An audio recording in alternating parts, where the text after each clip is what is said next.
Hey, hello leaders, and welcome back to episode 311 of Run to Your Leadership Challenges. This, of course, is the video version, and in the video version, you get a totally uncut, unedited version, so I'll be screwing up along the way, but this is basically a video recording of me recording my daily leadership podcast.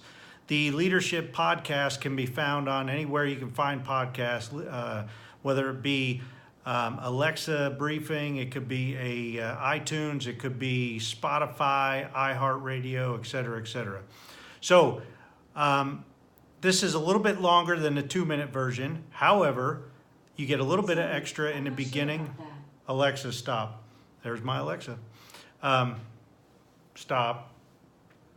So what you do with the video version is you get to see a little bit of extra. And today, we're still talking about sexual harassment as a leadership challenge, and we're talking about boundaries.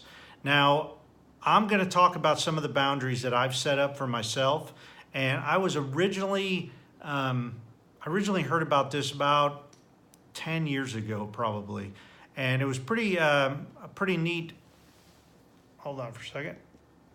It was a pretty neat concept for me, and I put some things in place.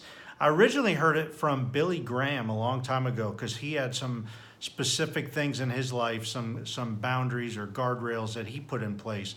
But today I'm going to talk a little bit about those, and maybe it'll get your mind going on what you can set for yourself. And this applies whether you're a man or a woman. If you're a woman, I'll talk about some boundaries at the very end, and I think you can set up some boundaries to prevent any kind of sexual harassment accusations or putting yourself in that position. So without further ado, I am going to hit record.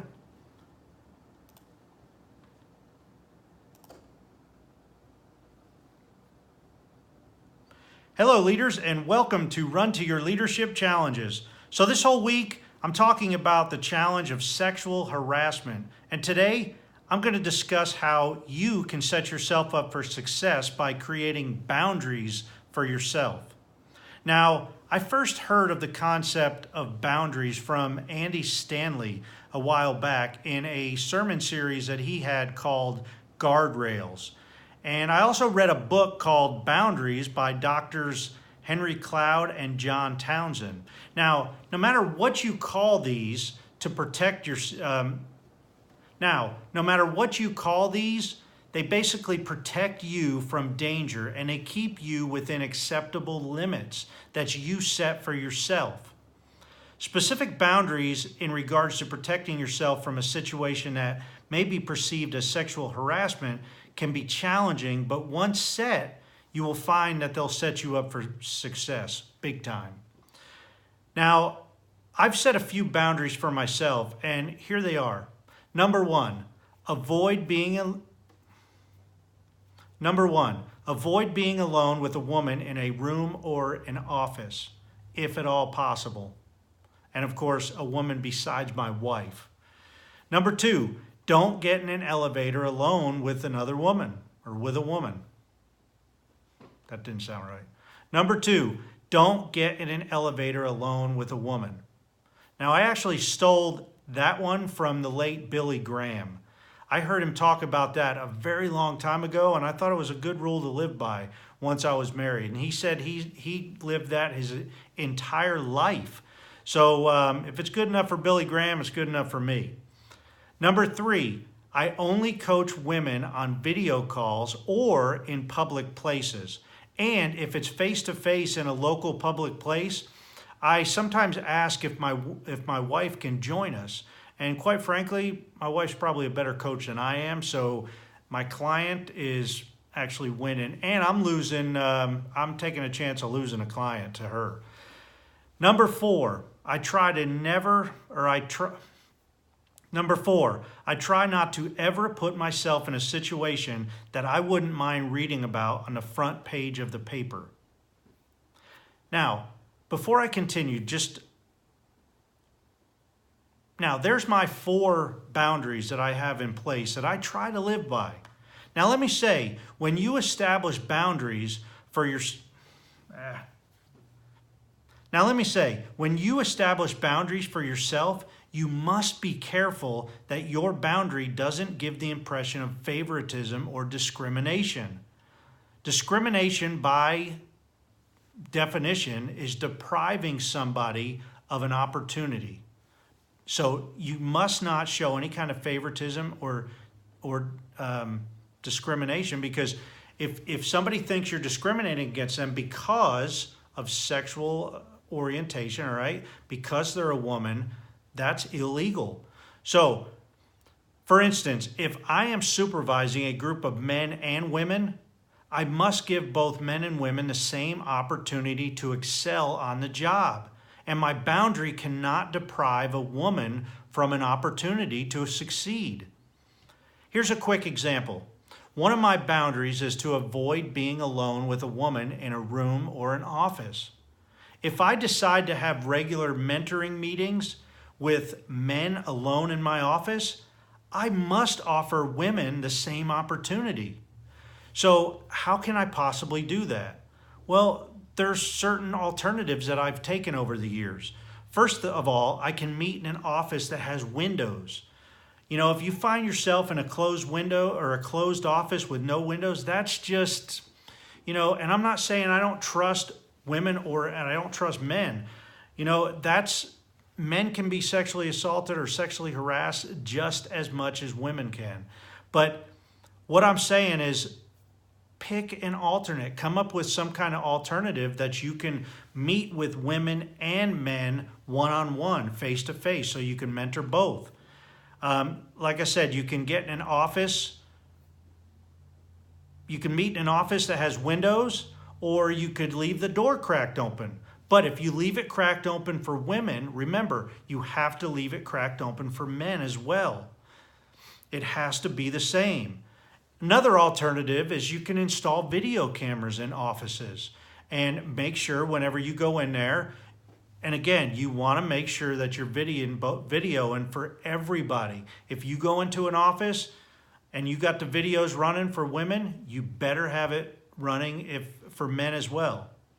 Just remember, you need to give everyone on your team the same opportunities. You can't deprive men or women from certain opportunities. And boundaries can set you up for success. Hey, I hope you enjoyed today's episode. As a reminder, if you want a little extra value each day, please check out my YouTube channel, Current Leadership Coaching, to watch the video version of this show. It's a little bit longer, but you'll get value. It's a little bit longer, but you'll get extra value both in the beginning and the end. And you'll see the unedited, uncut version. As always, thank you for listening. And until tomorrow, run to your challenges. Okay, so that's I'll edit that down to about 2.5, 3 minutes probably.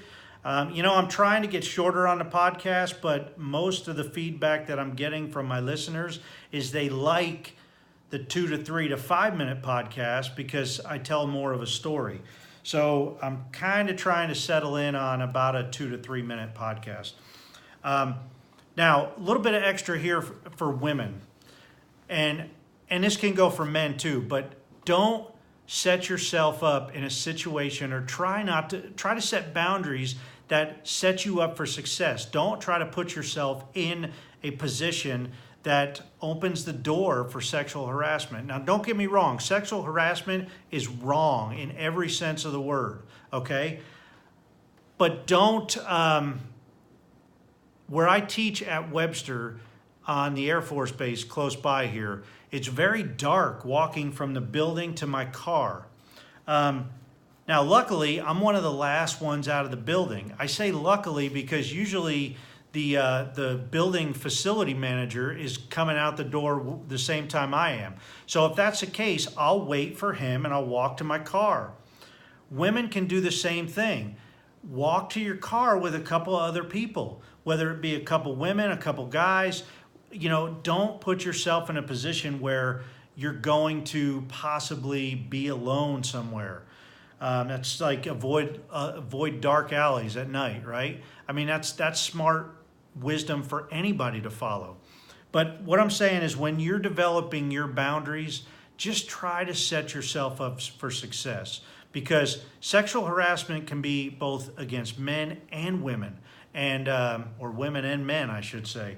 And 70%, I think I read a statistic the other day, 70% of women in the workplace have had some kind of sexual harassment in their career. 70%. That number is just simply too high. Now, I don't know what the percentages of men are, but I know men are a lot higher than a lot of us may think. So set boundaries for yourself, set yourself up for success, and be successful. All right? So until tomorrow, I hope you enjoyed this episode. Till tomorrow, run to your challenges.